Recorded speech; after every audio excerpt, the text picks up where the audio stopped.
Welcome back. In this session, we'll tackle a practical SQL problem: how to calculate the percentage of customers who placed an order in the year 2023. We're working with two tables. Customers, which contains customer contact information. Orders, which logs sales records including order date and quantity. Each row in the customers table represents a unique customer identified by the customer number, which is also the primary key. The orders table shows purchases, but it doesn't have a primary key. It includes the customer number, the order date, and the ordered quantity.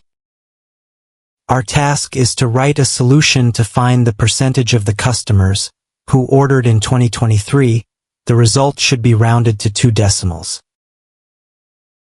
From our sample, we can see that we have 10 customers in total, but not all of them placed an order in 2023.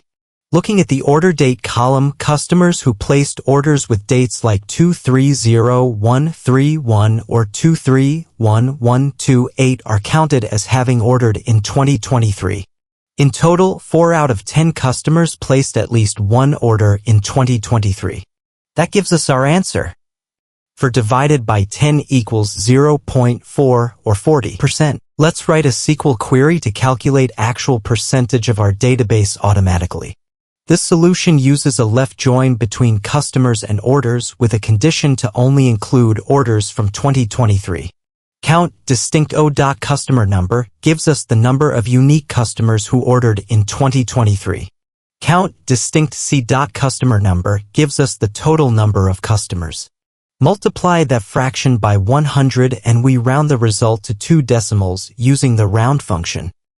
Execute the query and we can get a percentage of 69.94%. You can also solve this with a subquery. This version pulls customer counts directly from the orders table and divides by the full count from the customers table.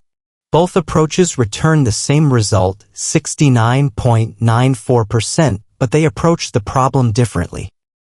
Let's compare them side by side based on readability, performance, and flexibility. Query 1. Using join. Pros. Clear relationship between the two tables, customers and orders. Flexible. Easy to expand for more detailed analysis, for example, group by region, show names. More intuitive in scenarios where you might want to return additional customer info along with the percentage. Optimized in most SQL engines when indexes are present on the join keys. Cons. Slightly more complex for beginners due to the left join and conditional join logic. Query 2. Using subquery. Pros. Simple and compact. Easier to read for small queries focused only on counts.